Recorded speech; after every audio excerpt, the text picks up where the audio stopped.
There was an American philosopher, Goy, who said something amongst the non-Jewish world, you should chaperein. He said the following thing: a great civilization is not destroyed from without unless it's first destroyed itself from within. Nachamol. A great civilization is not destroyed from without unless it's already destroyed itself from within. Now this is an idea that obviously, versteht sich, is very, very familiar to Klal Yisrael. I don't know if you know, but many years ago, the Israeli Air Force and Army is one of the most highly assessed, psychologically assessed armies in the world.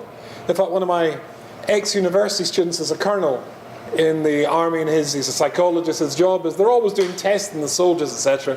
In the 70s, back in the 1970s, the Israeli army found they had an enormous problem. And what was the problem? The problem was that, of course, they've got conscription. Israeli Jews have to go to the army. And they discovered an incredibly interesting thing.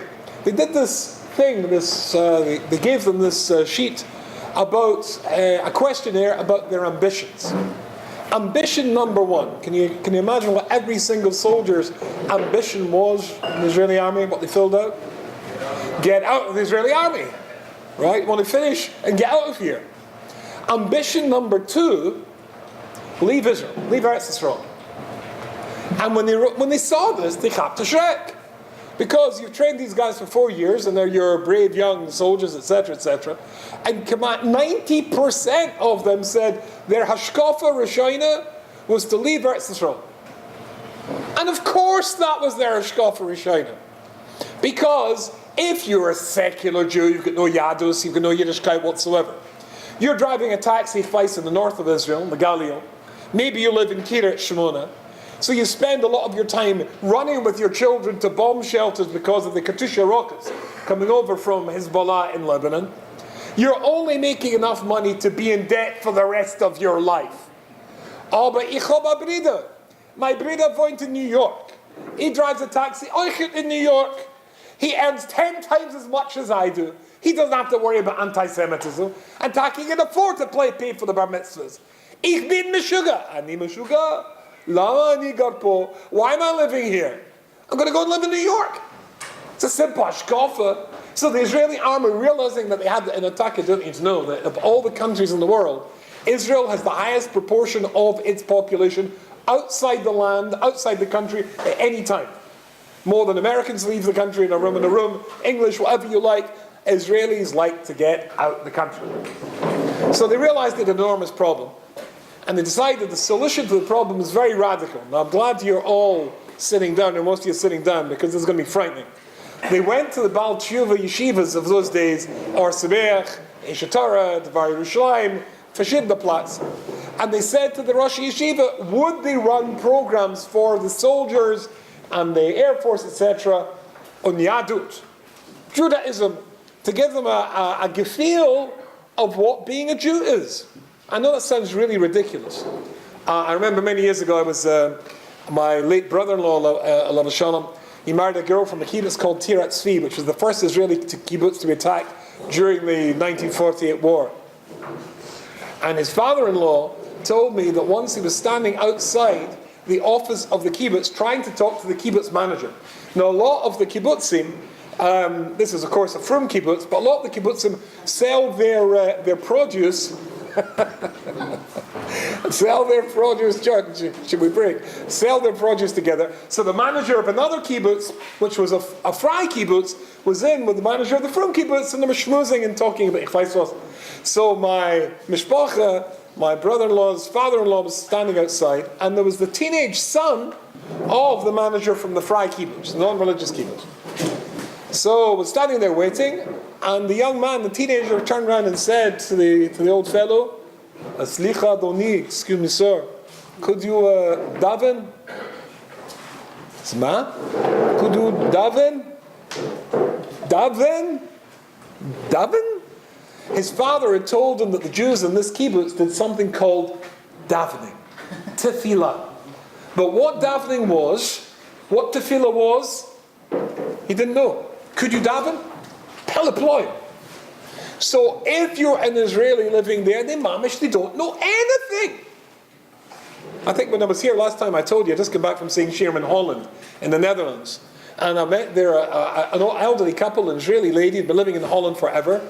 And she met a young Israeli, young middle-aged Israeli lady, who'd married a guy, who's got two non-Jewish children. And she was trying to be makar of this lady. And the problem is that the lady's got nebach machle. And the doctors say the epis, this is so good.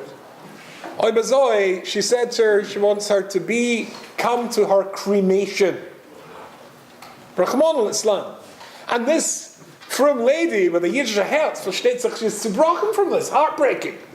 A cremation? A Yid to volunteer for a cremation? Rahman al-Islam. But what can I say to her?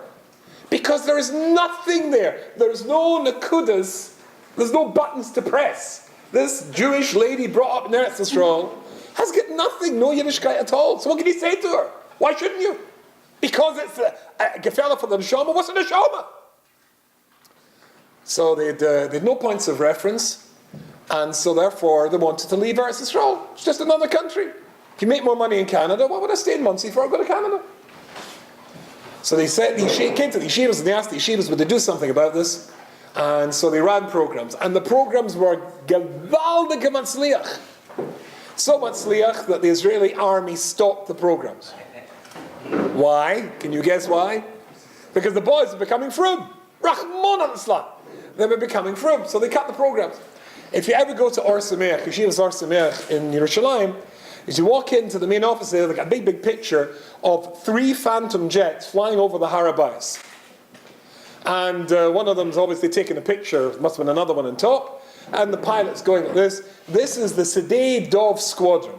There are different squadrons in the Israeli Air Force, and the Sedei Dov Squadron, it was one of the squadrons that went to Or Sameach. All the pilots became frum. And it was a galactor at that time. So we're talking 25 years ago now, Taka, thinking about it. When you see pictures of Israeli soldiers today, almost all of them wearing yarmulkes. But in those days, they believed if a soldier became frum, he was bottled as a soldier. You can't fight if you're frum. Frummers, they're cowards, they're hopeless. And this is very entertaining. So basically, they were trying to take out a bridge somewhere in Lebanon, and all the different various aircraft again hadn't been able to do it. Who was able to do it? The Sedei Dov Squadron. So at lads, where it sort of like destroyed the stereotype that frum Yidden couldn't be good soldiers. There was somebody called David HaMelech, I seem to remember, he was quite good as a soldier, and I think he was quite frum. Afal PK. What we're talking about here is that there is a time when it can be that you no longer believe in yourself. No great civilization is destroyed from without unless it's destroyed itself from within. And we all know that Klal Yisrael has been down that road several times. Several times. So versteht sich, at the time of Churban Bais Rishon, Klal Yisrael had destroyed and thrown away Yiddishkeit in Ganzen. And they were over the 3 mitzvahs that you must never, or theirs you must never be over. Gili Rash and Chizdaman and Avodah Zarah. But says the Gemara that they only did the Shif Chizdaman and the Avodah Zarah because they were interested in the Gili Arais. So the Avodah Zarah gave them a shtickle heter for the Gili Arais. And the murderer, if you wanted somebody else's wife, just kill him and take her. So by Emes we know, Chazal tells us already, that there is this concept of Golus. And why does Golus happen? Well, unfortunately we all know that sometimes, particularly the machla I mentioned before, that there's a phrase in English, the cure is worse than the disease. And we all know probably people have gone through that, and the cure is, it's very, very stark. It can be that Klal Yisrael reaches a stage where they no longer believe in themselves. They've destroyed themselves from within. Only then are they conquered from without, and then they're taken into a Golus. So the first Golus Taka, we all know, was Bavel. And then the second Golus after Bavel was Modai, came Persia. After that was Yavon, and after that, of course, was Rome, Edom. So the Ramban at the beginning of the Yid say, when we got the famous story of Yaakov Avinu who goes to sleep on Har Abayis, has a dream, and as the Ramban says, the dream was precisely identical to the dream that Avram Avinu had at the Bris Bein HaMesorim. It was what was going to happen in the future of Klal Yisrael, all the Golus. And if you remember, he sees, of course, the ladder going up, Megillah Shemaim, going up to heaven, and Malachi Elokim Oilim v'Yardim Boy. Now, this is Yardim v'Oilim Boy. Oilim v'Yardim Boy. What are these Malachi Elokim? How many Malachi Elokim were there that he saw in the dream? 4. These were the Malachim, called Sar, that represents the nations below, and the nations that were going to put Klal Yisrael into Golus. So, says the Ramban, the first Malach who goes up is the Malach of Bavel. It goes up 70 steps in the ladder and comes down. That's the oil of the Yardim Boy. The amount of steps in the ladder is the amount of times, years, when they're going to have Shlita, control over Klal Yisrael. And then the Malach of Modai goes up 52 steps in the ladder, and then it comes down. The next is the Malach of Yovan, Greece, goes up 180 years, rungs in the ladders, 180 years, they would have Shlita over Klal Yisrael. And now we're up to Baishim. And then, on top of that, we've got Rome. And the Malach of Rome goes up, and what happens? Doesn't come down. And Yaakov Avinu is terribly upset, and he says to Hashem Yisborach in the dream, will he never come down? And Hashem Yisborach says to him, which eventually is going to become a posuk in the Vadian, Afilus Agbia Kenesher, even if he flies like an eagle, and between the stars he makes his home, even from there I'm going to take him down, says Hashem. Pause for a second, Rabbi Say. Even if he goes and makes his home amongst the stars, what's pshat in that? Pshat in that is unser Welt. It's height. They now make their home amongst the stars. There's such a thing as a space station. In fact, just a couple of weeks ago, a fellow came back, he broke the record. It spent a year going round in the space station, round and round the earth. I hope he was a goy. If he was a yid, Shakras Mechamar, Shakras Mechamar, Shakras Mechamar. But it comes out that only in our time, Rabbi Say, is at the time when they'll make bin hakachovim som kinech. They're going to make their home amongst the stars. Everybody knows that the Arizal, how old is the Arizal when he was nifter? Was 36? Do I remember rightly? 36? 36. Very young man. And the Arizal said that he only came into the world in order to teach from Chaim Vital. And Rabbi Chaim Vital, in his Sefer Eitz Hadas Toiv, says something which is quite remarkable. It's based on Tehillim Kuf Kof Daled, and this is what it says here. David HaMelech said, Shir Amalas LaDavid, Shir Amalas, Luli Hashem Shahayalonu, Yom Yisrael. If only Hashem will be with us, says Klal Yisrael. No, will be with us, says Klal Yisrael. And then the next pasuk, next kapitel repeats it, or nearly repeats it. Luli Hashem Shayalanu, if only Hashem will be with us, B'kum Aleinu Adam, when a man stands up against us. So says Rav Chaim Vital Apela de Kazach. He says, Kavar Yodas, it's already known, Ki HaGolus Eina Ela Daled. There's only going to be 4 Golus. We mentioned them. Bavel, Modai, Yovan, and Edom. Abel. Oid, Asidim, Yesh, L'yais, Ba'achris, Yomim. But there is fated to be Ba'achris, Yomim, the end, therefore, of Golus Edom, by Golus Yishmael. Another Golus, a 5th Golus. The Golus of the Arabs, the Golus of Yishmael. As it says in Pirkei Rabbi Eliezer, in Midrashim, and Zohar, and he brings Kama V'Kama places, that this concept of a 5th Golus is mentioned. And he says, Ki Yishmael liyos ben Avram.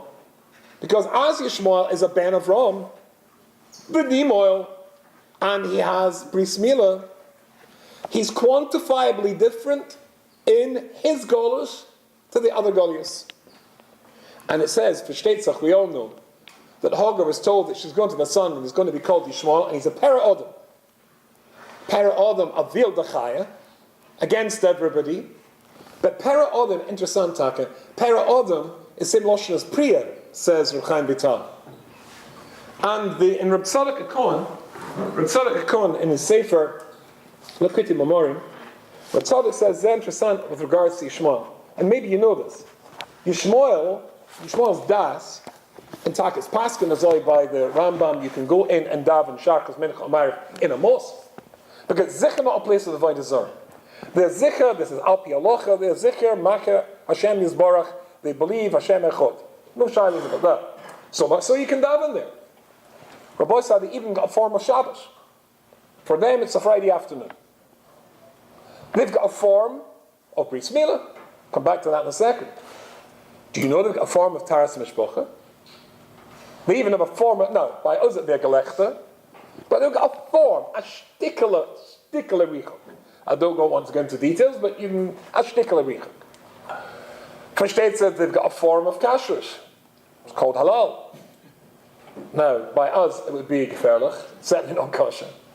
The amount of yashrus and edelkeit. I remember Moshe Schwab, the Chassan Ivroch and Gates said saying this many times. The shachtim, and you think what shachet does for a living, but Kama always have got wonderful meanings. They're always and very, very nice people. And for Shteitzak, you mustn't put any pressure on the blade because that's drisa. The blade must be incredibly sharp, right? By them, as long as you cut the animal's throat with a broken bottle, that's halal. So again, nearly they daven 5 times a day. Where do they get that from? Klal Yisrael. Because we daven 5 times a day on Yom Kippur. So they want to say they were better than us. And also they've got Bris Milah, but only Bris Milah. Says Reb Tzadok, Oilazoi, they're even worse than Edomites because they're nearly there but aren't Makabel Gerish. So says Reb Tzadok. Says Reb Chaim Vital a little bit weiter. Prayer is a Para Odom. V'lo Odom Gomer. A Para Odom, but not an Odom Gomer. He's not complete. Because he's got Milah, but not Priya. For Shtetzah, by Bris Milah, there's 2 parts to it. There's the cutting off of the orla, and then there's peeling back of the skin to join with the skin at the bottom of the aver, which joins together to complete the Milah. They've only got a chelik of it. In every case, it's nearly there. It's a bit. It's a shtick thereof. Abel Shar Dalat Hagolias Hein Misholas El Hachayas. Because I'll say in the other 4 Golias, Bavel, Modai, Yovan, and Edaim, the moshul that Chazal give for all of these nations is an animal. Now, we don't have time because it's quite short tonight because I've got to rush back. But the moshul of an animal is not an accident. When Yaakov Avinu said to Yehuda that Yehuda is a gur aryeh, and the semen and the degel of Yehuda is an aryeh, there is a reason why the symbolism of Yehuda is an aryeh. It reflects something about the teva of Yehuda. What is the animals for these 4 nations? So we know Bavel is a camel. And Modai is a badger. And Yovan is a hare. And Edaim is a chazir. It's a chazir because it's the kosher fisalach, a split hoof, it looks kosher, a chutz. Oh, but b'fnim, it's not kosher. And you know, of course, in Eretz Yisrael, they're commemorating the Churban in Europe today. And we all know. Last night I went to a skora in Queens from a Yekesh Yid who passed away, I'm friendly with his children.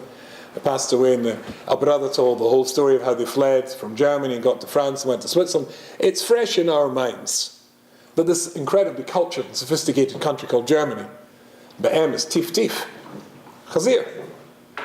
Chazir, of course, eats its own young. These are really not such a nice animal. But all these other Goliaths, the Dimion, the Moshel is an animal, but not Ishmael. Ishmael is an Odom, a Para Odom. I'll read on a little bit further.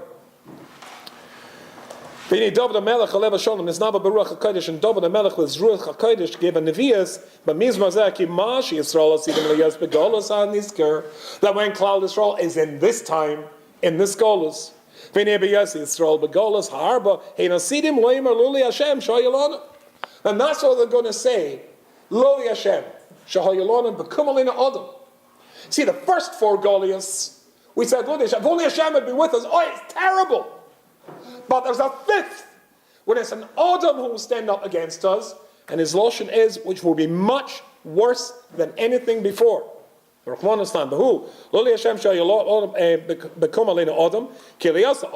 he's an Adam, he has a Ben Avram, because he's a Ben Avram. And he's got Skus Abbas from Avram Avinu. Etc. Then Gam Sibazu Nikra Adam Lachain Golusai Takifa Mishar Dalad Malchus. Then his exile will be worse than the other exiles. Razal, that's why it's called Yishmoel. Listen to this, Rabbi say. Al Shasidim Yisrael Latzoik Tzaokas Gedoilas Bimei Golusai V'az Yishmam Kel V'Yonam. Because at his time, he's called Yishmoel because Yishmol Kel. He'll cause Hashem to hear us because we'll call out in such pain, in such a Golus. Interesting.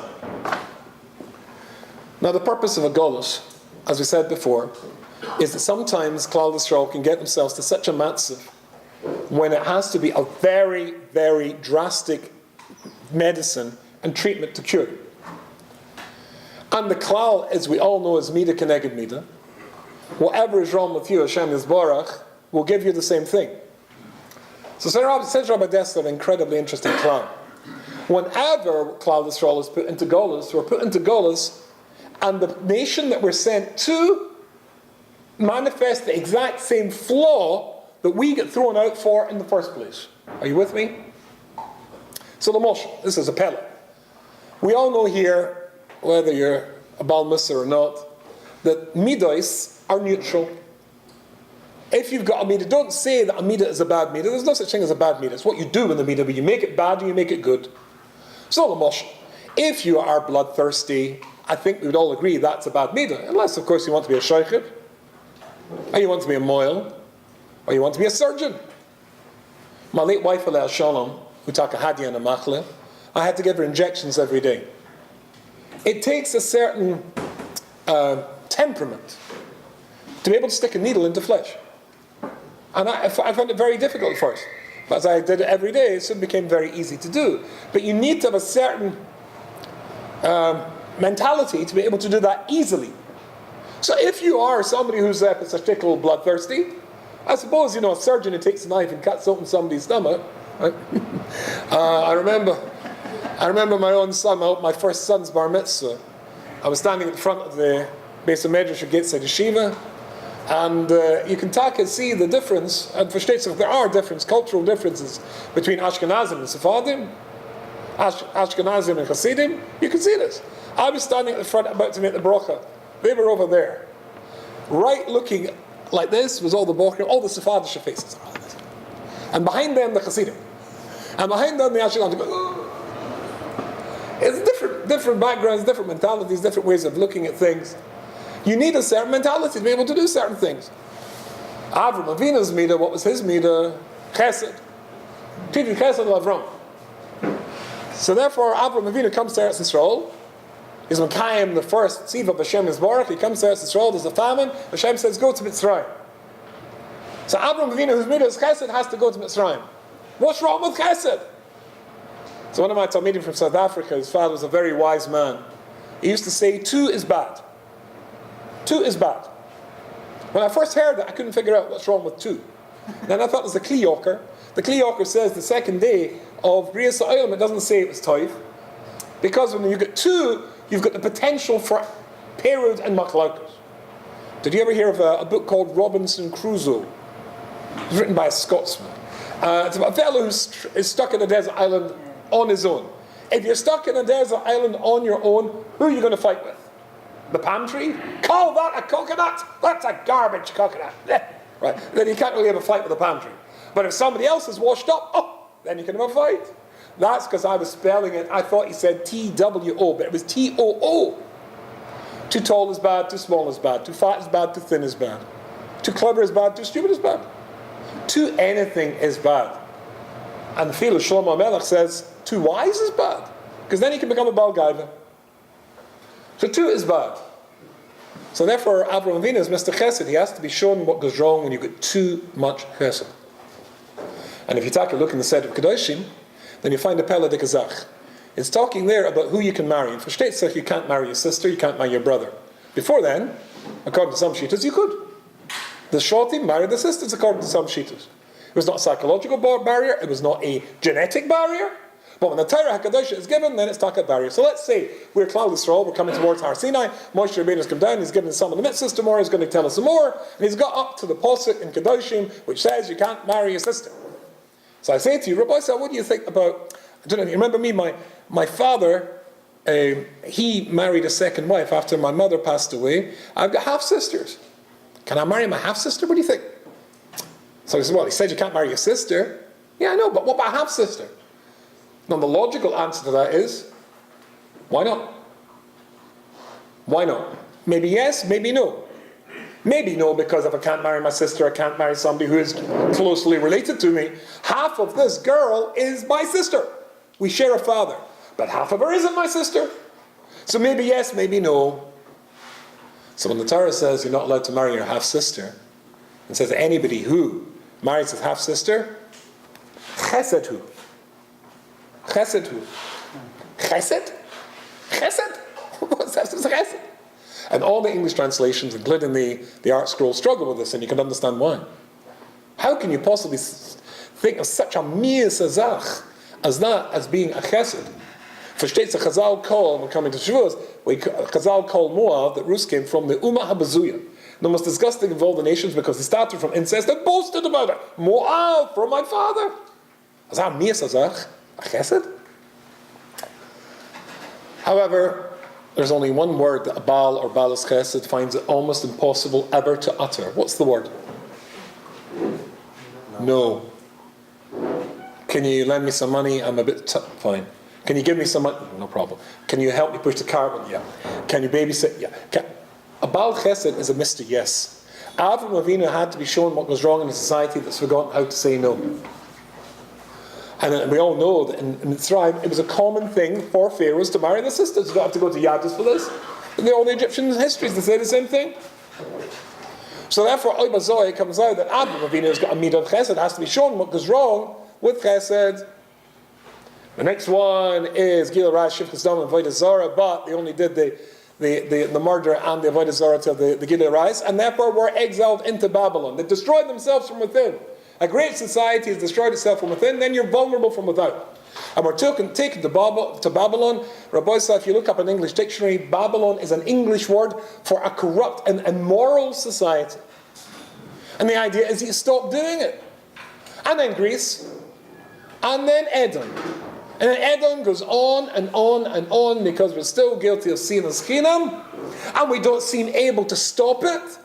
And it's such a long Golus. And Yaakov says, will it never finish? And Hashem says, even when they make this home amongst the stars, Bein HaKochovim, Das is height. That's only in the last few years. 1969, in actual fact, they went to the moon. But from 1969 to now, that Tekufa is the only time that such a thing could take place. So Mamish talking in the footsteps of the Mashiach, Rabbi said. But there's going to be another Golus, and the other Golus is going to be worse than Edom. At the end of Edom, and says, the Eitz Hadas Toiv, Reb Chaim Vital, it will be at the end of Edom and from Edom. So, 2 weeks ago, I saw a very, very interesting thing from the BBC. It was also in the Times of London, which is a big posh newspaper. And it said the following thing. Listen to this, Rabbi Say. The former head of Britain's Equalities and Human Rights Commission, the EHRC, Sir Trevor Phillips, argued that, now this is going to come as a big chiddush, Muslims are establishing nations within nations in the West, and admitted that, listen, he got almost everything wrong about immigration in a column in the Sunday Times.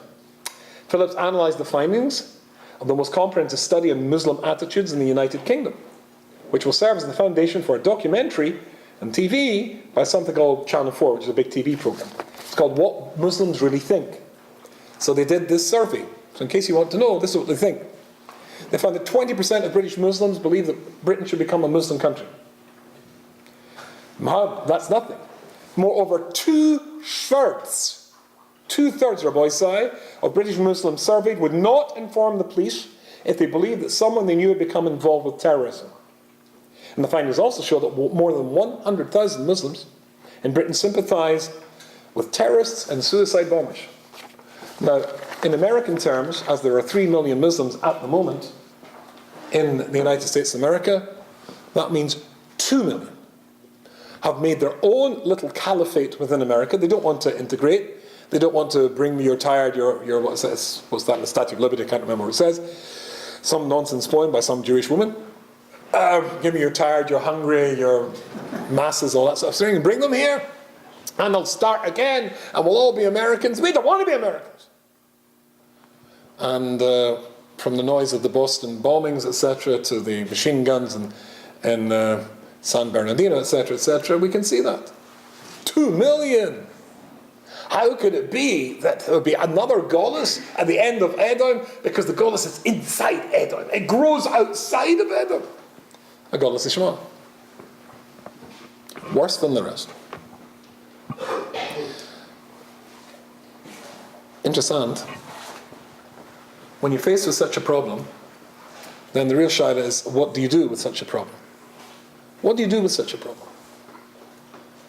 All the way through the Golus Edom, and Chazal tell us and we just finished Pesach, but in Pesach we all know that the Pesach was the prototype, was the aside, the blueprint for every Golus that was going to come.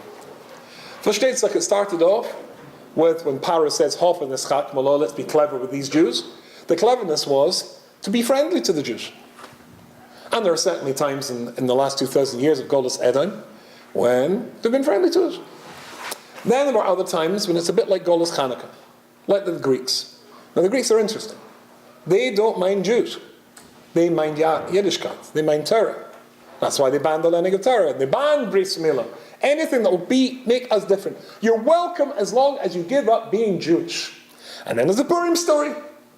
And in the Purim story, there's no question of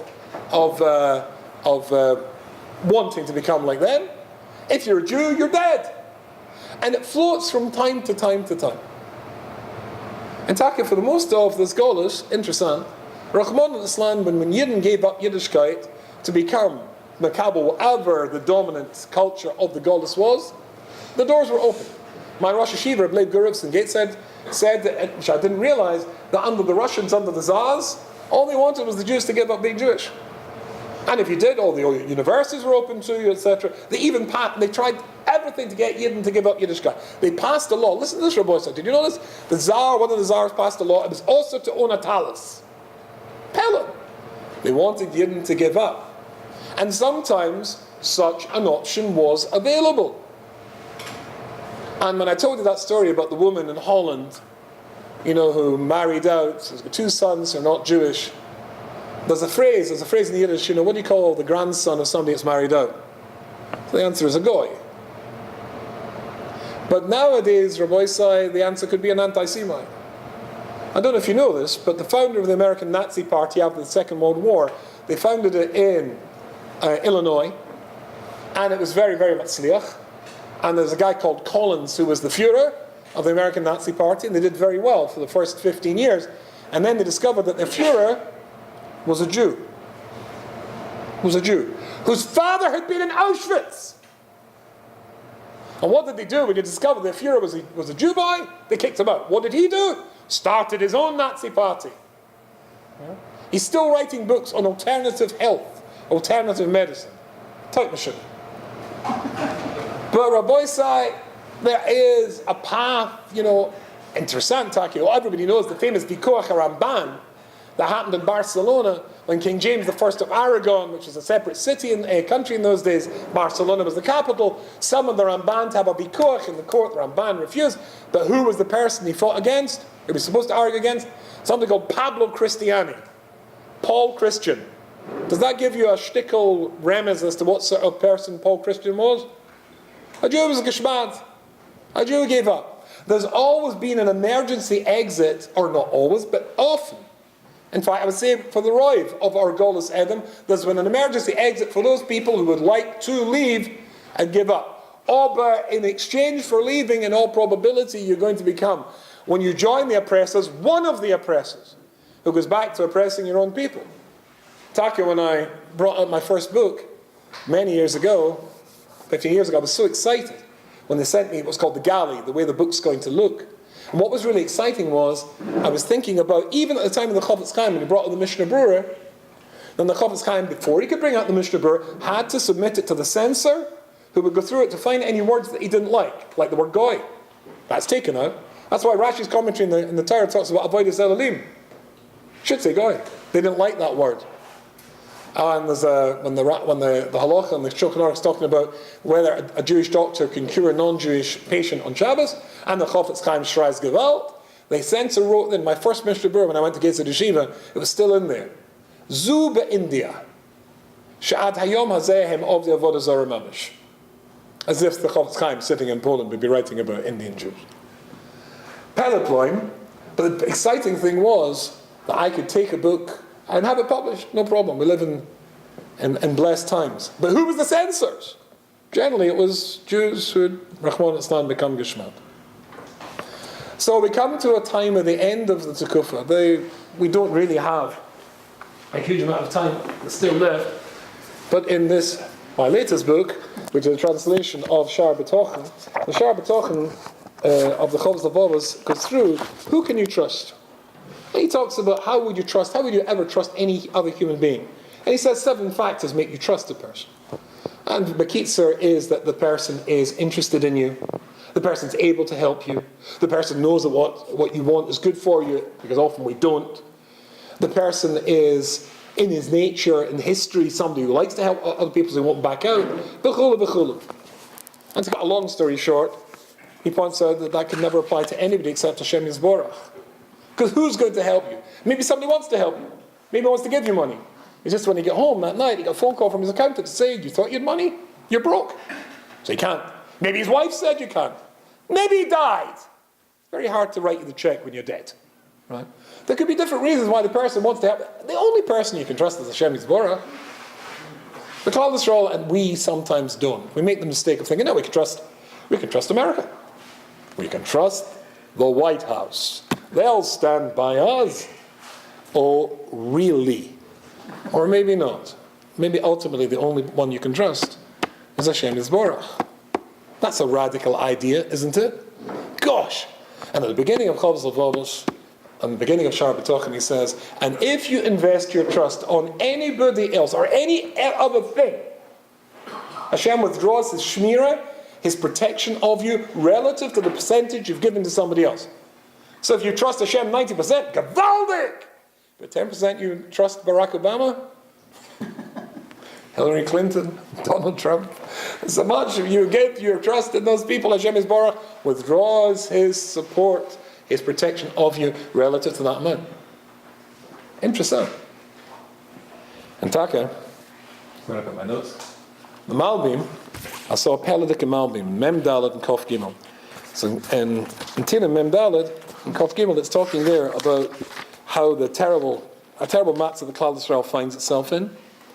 And this is what David HaMelech writes. He says, Ki olecha hargeinu kol hayom. They're killing us every day. Meshavena k'tzoin lativcha. We're like sheep being led to the slaughter. Sheep being led to the slaughter. This is what the Malbim writes here. Shagam ha'anusim. That even the Anusim, the people who were forced to convert, who saw that as an escape, a way out. Sha'amir datam me'ez hashmad, who gave up their belief at the time of Shmad, menorgo achakach v'nishmadu. They were killed afterwards, still wiped out. Shebachno v'chakru v'achrem, because they looked to see who was still a Jew. Their attempt to escape didn't help. But we think it can help. Some Jews never thought it would help. We could be just like everybody else. But suppose, in order to get Klal Yisrael to give out a cry that Hashem would hear, it's because Klal Yisrael was crying out to Hashem and nobody else. Suppose the illness is so bad the treatment has to be really radical, so that you go to the right hospital and go to the right doctor and not the quacks and not the frauds. Suppose that in actual fact, that this last dose of medicine which is going to make Hashem listen and answer our prayers, is because we address our prayers to the person we really believe will give the answer. Antakai, a friend of mine, was once in a meeting just 15 years ago with a bunch. He's a boy from Manchester, extraordinarily wealthy, was in those days, lost all his money. And he was in a meeting with various Israeli generals. None of them were frum. This is a frum fellow called Ari Ehrentreu. And one of them said to him, "You've got to believe in Hashem. We know precisely what the Iranians are planning to do. If you don't believe in Hashem, Rahman Islam, we're finished. Khalila b'Khalila." Imagine a matzv where Klal Yisrael is compelled. There's no alternative. Suppose at the end of Edom, even after 2,000 years of Edom, we're still not sufficiently getting the message. There has to be one more krechts, one more creed occur to Hashem Yisborach. Maybe that's why it happens. That at the end, in a world which has gone crazy, where Germany has welcomed 1 million Muslims. Germany. Das Blut. The perfection. And these guys are quite open about what they want to do. They're quite happy to kill 6 million Yidden. Who give nothing but bracha to the country, but 1 million, it's crazy. Crazy world. And Europe's allowing Turkey to have the rights to send their citizens to Europe, just as other Europeans. And of course, generally the political left are very keen to have Muslims coming to the West, like they were in England, and I'm sure here as well, because they vote for the left. And you look around and you say, there is no alternative. I know it's an unpopular idea, but maybe after all, after 2,000 years, when there's this nasty sting in the tail of Golus Edom, maybe we'll have to, once and for all, bear in mind there's only one source of our help, and that's Avinu Shebashamayim.